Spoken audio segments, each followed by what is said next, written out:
Hello, ഈ സെഷനിലേക്ക് സ്വാഗതം. അറിവും പരിചയവും നേടിയെടുക്കാനും എപ്പോഴും മാറിക്കൊണ്ടിരിക്കുന്ന സാഹചര്യവുമായി പൊരുത്തപ്പെടാനും നമ്മെ പ്രാപ്തരാക്കാനും നമ്മുടെ ജീവിതത്തിൽ ഉടനീളം സംഭവിക്കുന്ന തുടർച്ചയായതും ചലനാത്മകവുമായ ഒരു പ്രക്രിയയാണ് പഠനം.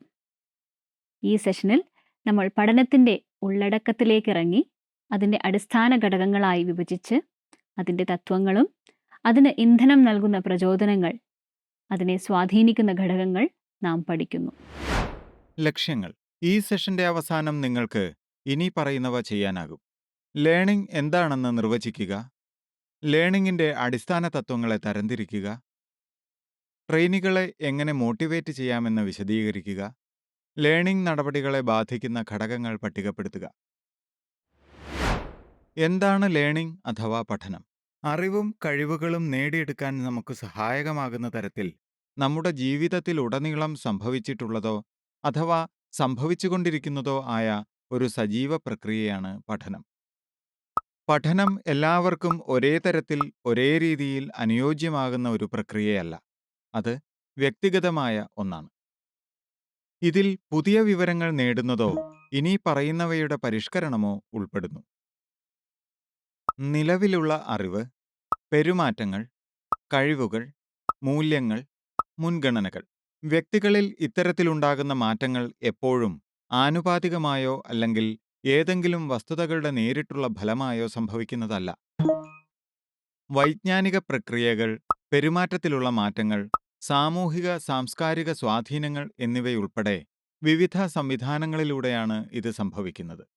ലേണിംഗ് അഥവാ പഠനം നിരവധി പ്രക്രിയകളിലൂടെ സംഭവിക്കുന്നു. ഉദാഹരണത്തിന്, ക്ലാസ് മുറികളിലൂടെ ലഭിക്കുന്ന ഔപചാരിക വിദ്യാഭ്യാസം, ലോകാനുഭവങ്ങളിലൂടെയുള്ള പ്രായോഗികമായ പഠനം, പിന്നെ തനിയെ നേടുന്ന അറിവുകൾ.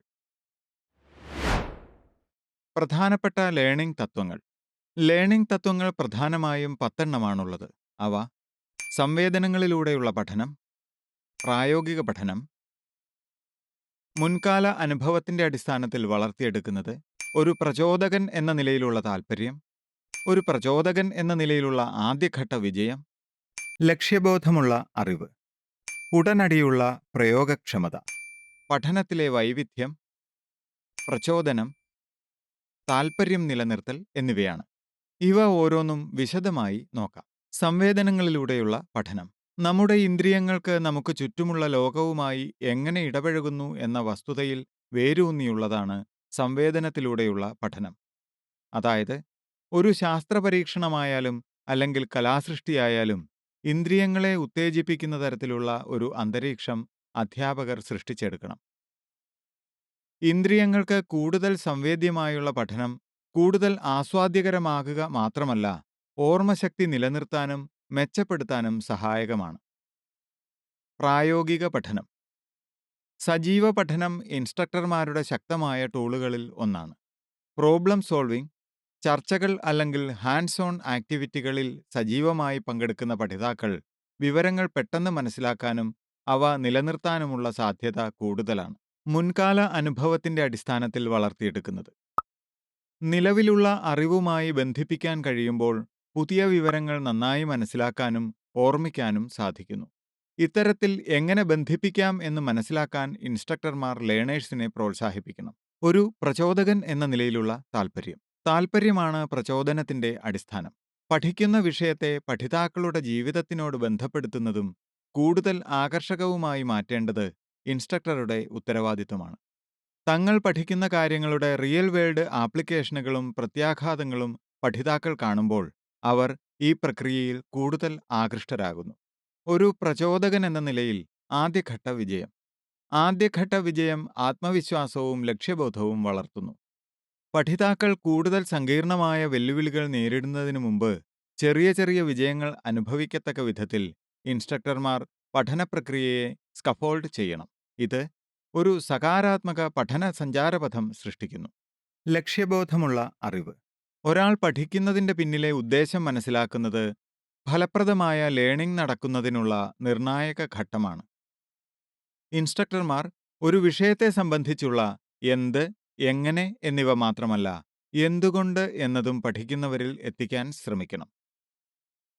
തുടർച്ചയായ മൂല്യനിർണ്ണയം, സ്ഥിരമായ പ്രതികരണവും സ്വയം വിലയിരുത്തലും വളർച്ചയ്ക്ക് അത്യന്താപേക്ഷിതമാണ്. അധ്യാപകർ ക്രിയാത്മകമായ ഫീഡ്ബാക്ക് നൽകുകയും ഉയർന്ന മാനദണ്ഡങ്ങൾ സ്ഥാപിക്കുകയും പഠിതാക്കൾക്ക് അവരുടെ ജോലിയുടെ ഗുണനിലവാരം തിരിച്ചറിയാൻ മാർഗനിർദ്ദേശം നൽകുകയും ചെയ്യേണ്ടതാണ്. ഈ ഫീഡ്ബാക്ക് ലൂപ്പ് തുടർച്ചയായ മെച്ചപ്പെടുത്തൽ എന്ന പ്രക്രിയയ്ക്ക് സഹായകമാകുന്നു. അംഗീകാരവും ക്രെഡിറ്റും. പഠിതാക്കളെ അവരുടെ നേട്ടങ്ങളുടെ അടിസ്ഥാനത്തിൽ അംഗീകരിക്കുകയും പ്രതിഫലം നൽകുകയും ചെയ്യുന്നത് ശക്തമായ പ്രോത്സാഹനമാണ്. ആന്തരികമായ പ്രചോദനം അഥവാ ഇൻട്രൻസിക് മോട്ടിവേഷൻ ആവശ്യമാണെങ്കിലും സർട്ടിഫിക്കറ്റുകൾ, അവാർഡുകൾ അല്ലെങ്കിൽ പ്രശംസകൾ പോലുള്ള ബാഹ്യമായ അംഗീകാരവും ലേണേഴ്സിന് മോട്ടിവേഷൻ നൽകുന്ന, ആത്മാഭിമാനം മെച്ചപ്പെടുത്തുന്ന ഒരു അധിക പ്രോത്സാഹനം തന്നെയാണ്. തൽക്ഷണമുള്ള പ്രയോഗക്ഷമത പ്രസക്തമായ സന്ദർഭങ്ങളിൽ ഉടനടി പ്രയോഗിക്കാൻ സാധിക്കുമ്പോഴാണ് പഠനം ഏറ്റവും ഫലപ്രദമാകുന്നത്. പഠിതാക്കൾക്ക് അവരുടെ പുതിയ അറിവും വൈദഗ്ധ്യവും പ്രായോഗികമാക്കാൻ ഇൻസ്ട്രക്ടർമാർ അവസരങ്ങൾ നൽകണം. പ്രായോഗിക സാഹചര്യങ്ങൾ അവബോധവും സ്ഥിരതയും മെച്ചപ്പെടുത്തുന്നു. ആവർത്തനവും നൈപുണ്യ വികസനവും. കഴിവുകളുടെ വികാസത്തിന് ആവർത്തിച്ചുള്ള പഠനം ആവശ്യമാണ്. അധ്യാപകർ കൃത്യതയ്ക്കും വേഗതയ്ക്കും ഊന്നൽ നൽകണം. കാരണം പഠനത്തിൽ പ്രാവീണ്യം നേടുന്നതിന് ഇവ രണ്ടും നിർണായകമാണ്. കൃത്യതയില്ലാത്ത വേഗത പിശകുകൾക്ക് കാരണമാകാം. അതേസമയം വേഗതയില്ലാത്ത കൃത്യത കാര്യക്ഷമതയ്ക്ക് തടസ്സവുമായിരിക്കും. പഠനത്തിലെ വൈവിധ്യം.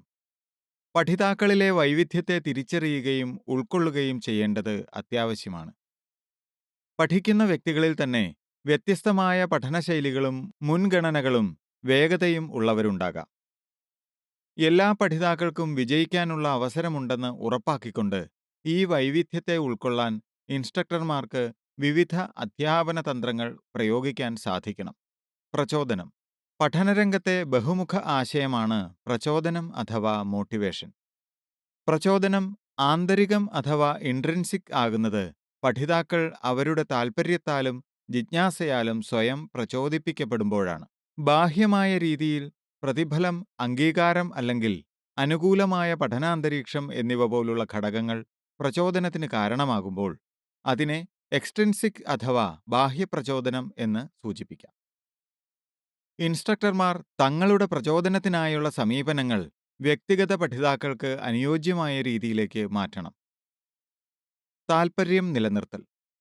പഠനപ്രക്രിയയിലുടനീളം പഠിതാക്കളെ വ്യാപൃതരാക്കി താൽപ്പര്യം നിലനിർത്തുക എന്നത് സങ്കീർണമായ ഒരു ജോലിയാണ്. ഇൻസ്ട്രക്ടർമാർക്ക് വിവിധ തന്ത്രങ്ങൾ അഥവാ സമീപനങ്ങൾ ഉപയോഗിക്കാവുന്നതാണ്. അവയിൽ ഇനി പറയുന്നവ ഉൾപ്പെടുന്നു. ആരോഗ്യകരമായ മത്സരബുദ്ധി പ്രോത്സാഹിപ്പിക്കുക. നേട്ടങ്ങൾക്ക് പ്രതിഫലം നൽകുക. എല്ലാവരോടും ഒരേ ശ്രദ്ധ കാണിക്കുക. വിധിയിൽ നിഷ്പക്ഷത നിലനിർത്തുക. അനുകൂലമായ പഠന അന്തരീക്ഷം ഒരുക്കിക്കൊടുക്കുക. കൂടാതെ താൽപ്പര്യം വളർത്തുന്ന രീതിയിലുള്ള അസൈൻമെന്റുകൾ നൽകുക. പ്രചോദനം വർദ്ധിപ്പിക്കുന്നതിനും തുടർച്ചയായ പഠനത്തിനുമുള്ള താൽപ്പര്യം നിലനിർത്തുന്നതിനുള്ള പ്രവർത്തനക്ഷമമായ നടപടികൾ ഉറപ്പാക്കാൻ ട്രെയിനേഴ്സിനുള്ള ചില മാർഗനിർദ്ദേശങ്ങളാണ് ഇനി പറയുന്നവ. പ്രചോദനം എന്തെന്ന് മനസ്സിലാക്കാം. പ്രചോദനം 2 തരത്തിലാണുള്ളത്. അതായത് ആന്തരിക പ്രചോദനം, ബാഹ്യപ്രചോദനം. Intrinsic motivation. ഇത് പഠിതാവിൻ്റെ ഉള്ളിൽ നിന്ന് വരുന്ന ആന്തരികമായ പ്രചോദനമാണ്. പലപ്പോഴും പ്രചോദനത്തിൻ്റെ ഏറ്റവും ശക്തമായ രൂപവും ഇതായിരിക്കും. ഇൻസ്ട്രക്ടർമാർക്ക് ഇനി പറയുന്ന രീതികളിലൂടെ ആന്തരിക പ്രചോദനം വളർത്താൻ കഴിയും. വ്യക്തമായ ലക്ഷ്യങ്ങൾ ക്രമീകരിക്കുക. പ്രസക്തി വ്യക്തമാക്കുക. ജിജ്ഞാസയെ പ്രോത്സാഹിപ്പിക്കുക. വ്യക്തമായ ലക്ഷ്യങ്ങൾ ക്രമീകരിക്കുക. പരിശീലനത്തിൻ്റെ ഉദ്ദേശ്യവും വ്യക്തിപരവും തൊഴിൽപരവുമായ വളർച്ചയ്ക്ക് അവ നൽകുന്ന പ്രയോജനവും മനസ്സിലാക്കാൻ ട്രെയിനീസിനെ സഹായിക്കുക. പ്രസക്തി വ്യക്തമാക്കുക. നേടിയെടുക്കുന്ന കഴിവുകൾ യഥാർത്ഥ ലോക സാഹചര്യങ്ങളിൽ എങ്ങനെ നേരിട്ട് ബാധകമാകുന്നു എന്ന് വ്യക്തമാക്കാം. ജിജ്ഞാസയെ പ്രോത്സാഹിപ്പിക്കുക. ജിജ്ഞാസ ഉണർത്തുന്ന ചോദ്യങ്ങളോടെ ട്രെയിനിംഗ് സെഷനുകൾ ആരംഭിക്കാം. ട്രെയിനീസിനെ വിമർശനാത്മകമായി ചിന്തിക്കാനും വിവിധ വീക്ഷണങ്ങൾ പരിഗണിക്കാനും സഹായകമാകുന്ന തരത്തിലുള്ള ആലോചനാശേഷി ആവശ്യമായി വരുന്ന ചോദ്യങ്ങൾ ചോദിക്കുക. പരിശീലന ഉള്ളടക്കം യഥാർത്ഥ സാഹചര്യങ്ങളിലേക്കും വെല്ലുവിളികളിലേക്കും ബന്ധിപ്പിക്കുക. സജീവമായ പങ്കാളിത്തത്തിലൂടെ ജിജ്ഞാസ ഉണർത്തുന്ന ഒരു ഹാൻഡ്സ് ഓൺ സമീപനം പരിപോഷിപ്പിക്കുകയും പ്രായോഗിക പ്രവർത്തനങ്ങളിലേക്ക് ആശയങ്ങൾ പ്രയോഗിക്കാൻ ട്രെയിനീസിനെ അനുവദിക്കുകയും ചെയ്യുക. വിവരങ്ങളുടെ അവതരണം മെച്ചപ്പെടുത്തുന്നതിന് മൾട്ടിമീഡിയ ഘടകങ്ങളും ദൃശ്യങ്ങളും ഉൾപ്പെടുത്തുക. അനുഭവങ്ങളും സ്ഥിതിവിവരക്കണക്കുകളും പങ്കിടാൻ ക്ലാസുകളിൽ അതിഥികളായി പ്രഭാഷകരെയോ ഈ മേഖലയിലെ വിദഗ്ധരെയോ കൊണ്ടുവരിക. പരിശീലനത്തിന്റെ ഗെയിമിഫിക്കേഷന്റെ ഘടകങ്ങൾ അവതരിപ്പിക്കുക. Extrinsic motivation. ഇത് ബാഹ്യ സ്രോതസ്സുകളിൽ നിന്നുള്ള പ്രചോദനമാണ്. പരിശീലകർക്ക് ബാഹ്യമായി ലഭ്യമാകുന്ന പ്രചോദനം ഫലപ്രദമായി ഉപയോഗിക്കാനാകും. അനുകൂല രീതികൾ കൂടുതൽ ദൃഢീകരിക്കുക. പിന്തുണ നൽകുന്ന ഒരു സാഹചര്യം സൃഷ്ടിക്കുക. കൂടാതെ റിവാർഡുകൾ ക്രമീകരിക്കുക. അനുകൂല രീതികൾ കൂടുതൽ ദൃഢീകരിക്കുക.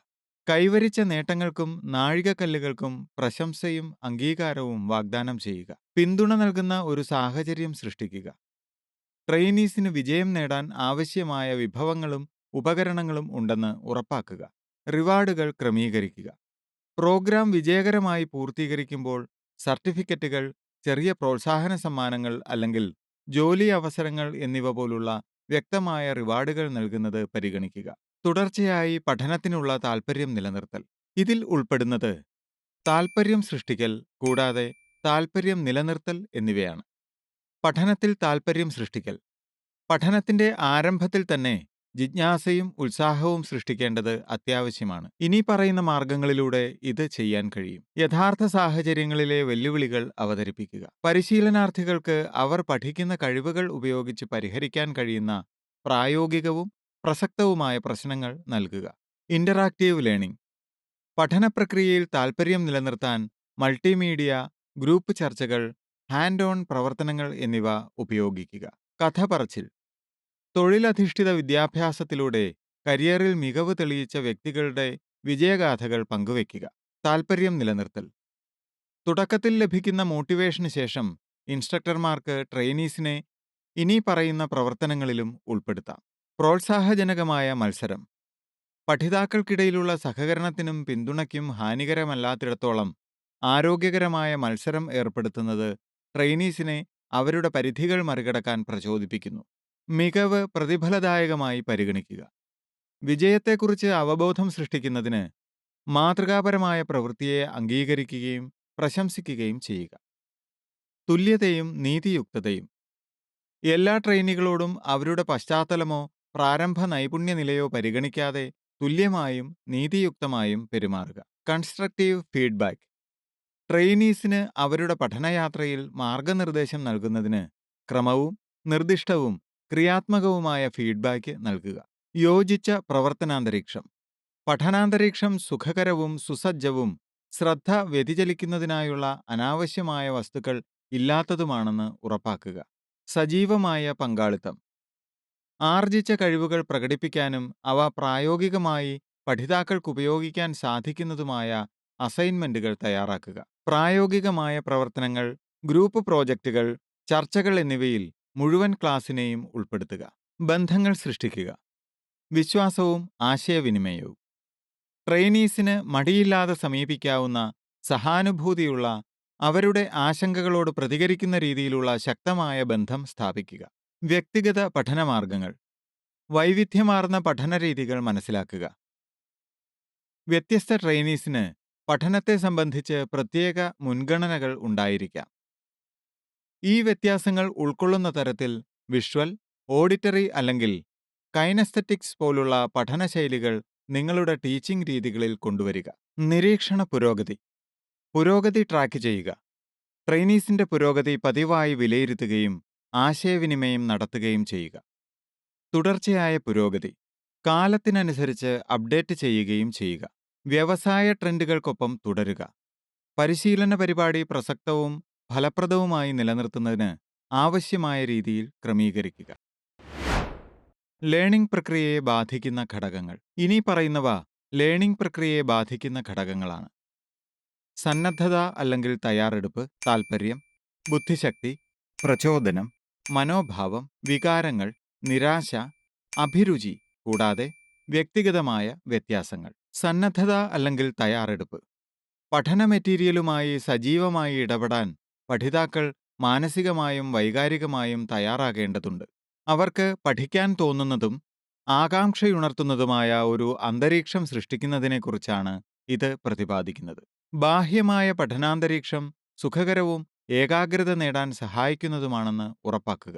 ശ്രദ്ധയും സന്നദ്ധതയും പ്രോത്സാഹിപ്പിക്കുന്ന ഒരു ഇടം സൃഷ്ടിക്കുന്നതിന് ലൈറ്റിംഗ്, ഇരിപ്പിടത്തിന്റെ ക്രമീകരണം, താപനില എന്നിവ പോലുള്ള ഘടകങ്ങൾ ശ്രദ്ധിക്കേണ്ടതാണ്.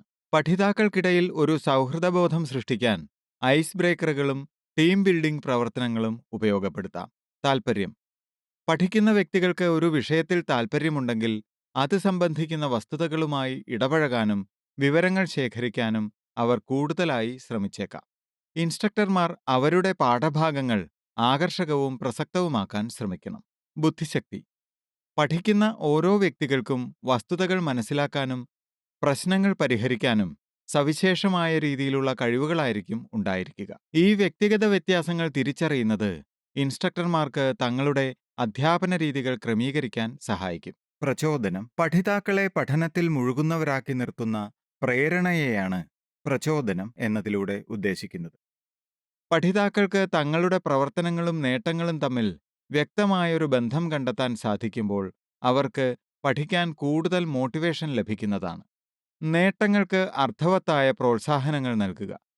ഇത്തരത്തിൽ നൽകുന്ന പ്രോത്സാഹനങ്ങൾ സർട്ടിഫിക്കറ്റുകളും ബാഡ്ജുകളും മുതൽ വിലപിടിപ്പുള്ള റിവാർഡുകൾ വരെയാകാം. ഇത് പരിശ്രമവും അതിൽ നിന്നുള്ള സകാരാത്മക ഫലങ്ങളും തമ്മിലുള്ള ബന്ധത്തെ ഊട്ടിയുറപ്പിക്കുന്നു. മനോഭാവം: പഠിക്കുന്ന വ്യക്തിയുടെ മനോഭാവം അവരുടെ വ്യക്തിപരമായ വിശ്വാസങ്ങളും അനുഭവങ്ങളും ചേർന്നാണ് രൂപപ്പെടുത്തുന്നത്. ഇത് അവരുടെ പഠനാനുഭവങ്ങളെയും സ്വാധീനിക്കും. ഇൻസ്ട്രക്ടർമാർ ഈ മനോഭാവങ്ങളെക്കുറിച്ച് ശ്രദ്ധിച്ച് പോസിറ്റീവായവ വളർത്തിയെടുക്കാനായി ശ്രമിക്കേണ്ടതാണ്. വികാരങ്ങൾ: വികാരങ്ങളും അനുഭവങ്ങളും പഠനപ്രക്രിയയെ സ്വാധീനിക്കുന്ന ശക്തമായ ഘടകങ്ങളാണ്. പോസിറ്റീവും വൈകാരിക പിന്തുണയുള്ളതുമായ ഒരു പഠന അന്തരീക്ഷം സൃഷ്ടിക്കുന്നതിലൂടെ കൂടുതൽ ഫലപ്രദമായ പഠനാനുഭവം വളർത്തിയെടുക്കാനാകും. നിരാശ: വെല്ലുവിളികൾ നേരിടേണ്ടി വരുമ്പോൾ പഠിതാക്കൾ നേരിടുന്ന മോഹഭംഗവും പഠനപ്രക്രിയയുടെ സ്വാഭാവികമായ ഒരു ഭാഗമാണ്. മോഹഭംഗം അല്ലെങ്കിൽ വിമുഖതയെ എങ്ങനെ ക്രിയാത്മകമായി കൈകാര്യം ചെയ്യാമെന്ന് ഇൻസ്ട്രക്ടർമാർ പഠിതാക്കളെ പഠിപ്പിക്കണം. അഭിരുചി: അഭിരുചി എന്നത് ഒരു പ്രത്യേക വിഷയത്തിനോ നൈപുണ്യത്തിനോ വൈദഗ്ധ്യം നേടാവുന്ന പഠിതാവിന്റെ അന്തർലീനമായ സാധ്യതയെ സൂചിപ്പിക്കുന്നു. പഠിതാക്കളിലെ അഭിരുചികളെ ഇൻസ്ട്രക്ടർമാർക്ക് തിരിച്ചറിയാനും പരിപോഷിപ്പിക്കാനും സാധിക്കണം. വ്യക്തിപരമായ വ്യത്യാസങ്ങൾ: പഠനത്തിലേർപ്പെടുന്ന ഓരോ വ്യക്തിയും വ്യത്യസ്തമായ പഠനതന്ത്രങ്ങളും കഴിവുകളും ഉൾപ്പെടെ തനത് സവിശേഷതകൾ ഉള്ളവരാണ്. ഈ വ്യത്യാസങ്ങൾ മനസ്സിലാക്കുകയും ഉൾക്കൊള്ളുകയും ചെയ്യുന്നത് ഫലപ്രദമായ അധ്യാപനത്തിന് നിർണായകമാണ്. ഇതോടെ ഈ സെഷൻ അവസാനിച്ചിരിക്കുന്നു. അവസാനിപ്പിക്കുന്നതിന് മുൻപ് പഠിച്ച പ്രധാന പോയിന്റുകൾ നോക്കാം. പഠനത്തെക്കുറിച്ച് വിവരിക്കുക. പഠനത്തിൻ്റെ അടിസ്ഥാന നീതി തരംതിരിക്കുക. ട്രെയിനികളെ എങ്ങനെ പ്രചോദനകരം ആകണമെന്ന് വിശദീകരിക്കുക. പഠന പ്രക്രിയയെ ബാധിക്കുന്ന ഘടകങ്ങളുടെ പട്ടിക തയ്യാറാക്കുക. വീഡിയോ കണ്ടതിന് നന്ദി. അടുത്ത സെഷനിൽ വീണ്ടും കാണാം.